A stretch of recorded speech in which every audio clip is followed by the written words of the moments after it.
What is up, guys? Welcome back to another video. In today's video, we are going to take a look at some accessories that were sent to me by Zyber VR. This is not a sponsored video, but this video is supported by those of you who support me on Patreon, so links to that will be down in the description. But without further ado, let's go right into the video. Now, in total, this package is worth over $100. I am not going to be using any of these products after this video is done and posted on YouTube, but I'll get to that in just a second. Now let's just go through some of the accessories that I was sent, which is a charging dock, a giant case, a whole lot of pulleys for a pulley wire system for your cable management. Now, unfortunately, I'm not able to try out the pulley system at this time due to the way that my VR setup is currently set up, but let's just take a look at the accessories and some of the things I don't like about those. So let's start off with the USB charging dock. It is really easy to set up. You just plug and play. It has an LED light that goes around it, making it look really cool if you're into RGB. Now you can also put this on your wall to get rid of that desk foot space. This is what it looks like all set up. You cannot have any sort of accessories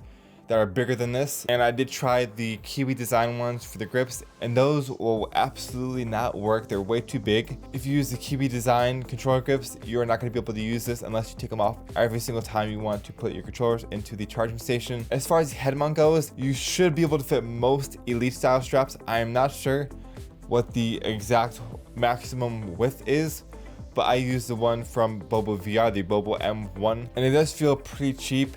Like, if you were to drop it, it does feel like it might break. You just plug in the magnetic USB into the side of your Quest, and then you put the Quest onto the charging station. Because the magnetic adapter is really hard to get off without using another tool. Like, I like to use my keycap remover, and that gets it off pretty easily.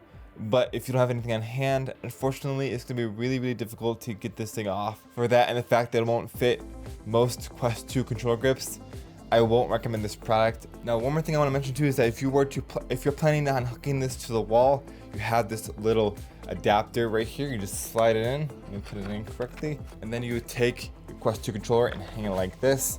So that way you're not gonna have to worry about it falling off. One thing I want to mention too with this charging dock, sometimes it does press on your power button. It does get really annoying since the power button space is pretty tight, so you're not going to access it easily unless you were to take the entire head strap off. Now let's talk about the carrying case here. It is completely black. They don't have any other colors unless you want the smaller version. It is a pretty big case. It is able to fit my elite strap style head strap, but literally no other accessories like headphones, earbuds, or even I can't even fit Quest 2 controller grips. That is the only way to get anything to fit in here, is only if you have the elite style strap with the base stock controllers with nothing on them. They have two colors for the cases, the black, which is exclusively for the big case, and the gray, which is also pretty exclusive to the small case. It does fit the elite style strap pretty nicely, but again, with the controller grips, you cannot have any sort of attachments on your controllers. If you're just using the base Quest 2 with the stock strap and no controller grips, this will be just fine for you. It is a hard case. It is really hard to squish. You're not going to worry about having some sort of, like, if you were to set something on this,